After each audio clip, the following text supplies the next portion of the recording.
C'est la brigade nautique qui va procéder à un contrôle. J'ai laissé mes papiers là-bas, mon permis, tout là-bas. Vous avez tout laissé là-bas? J'ai tout laissé dans... Mais pourquoi vous partez sans vos papiers? Parce que je l'ai laissé dans mon autre bateau, j'ai juste de l'acheter celui-là. En l'occurrence, si vous êtes là 6 mois dans l'année, vous connaissez la réglementation du lac. J'ai le papier de la réglementation du lac aussi. Ah mais l'avoir c'est une chose. Ouais, je sais. Le respecter c'en est une autre. Je sais. Le contrôle qu'on vient d'effectuer, c'est dans le cadre de la prévention et la répression sur la navigation sur le lac du Bourget. Là, en l'occurrence, le bateau était en infraction. Il naviguait dans la bande de rive à moins de 200 mètres de la rive. Donc, c'est notre motif de contrôle. À l'issue, on lui demande à ce qu'il nous présente tout ce qui est documents de bord et permis. Et là, à ce moment-là, il n'avait pas ses documents. Il n'avait pas son permis, il n'avait pas la carte grise du bateau. Il manquait un élément de sécurité à bord. Donc on lui laisse 5 jours pour nous présenter soit la facture, soit une photo des documents qu'il nous envoie par mail. Si il se met en règle, tout va bien, mais si sous 5 jours il ne respecte pas ce délai, bah malheureusement pour lui, on va devoir relever les infractions qu'on a constatées. En plus de la bande de rive. Le gros, notre motif de contrôle, c'est la bande de rive, parce que malheureusement les contrevenants, c'est la première chose qu'ils font. C'est sûr, ça donne envie, hein. On est à côté de la côte sauvage, c'est attrayant, mais c'est une zone qui est censée être pour les pédalos, les paddles, les kayakistes, et en aucun cas pour un bateau en navigation parallèlement aux côtes.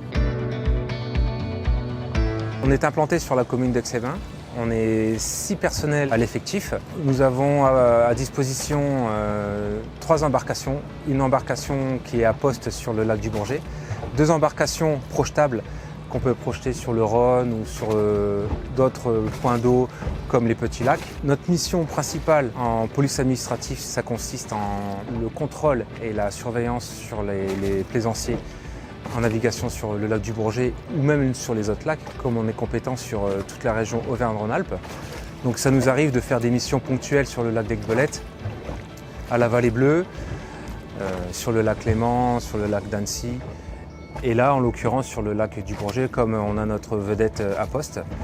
Donc nos missions consistent à faire respecter ni plus ni moins que le code des transports sur le lac du Bourget, le respect de la navigation, le respect de l'environnement, faire cesser les incivilités et tout ça dans la bonne humeur.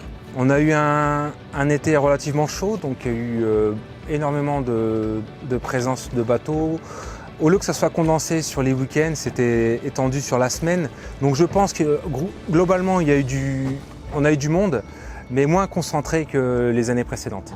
En plus de nos missions de la police administrative, on a également des missions de subaquatiques. On est astreint à faire des recherches subaquatiques dans le cadre de recherche de personnes, recherche de voitures, recherche d'objets. Et parfois, on peut être absent pendant 4 ou 5 jours consécutifs, voire peut-être même une semaine si on tombe sur des commissions rogatoires. Mais on essaie d'avoir une présence à minima le week-end sur le lac du Bourget. Et quand on a des disponibilités en semaine, on vient en semaine. Mais c'est vrai qu'en plus de notre mission de police administrative, on a cette partie judiciaire subaquatique, en plus de la partie judiciaire terrestre.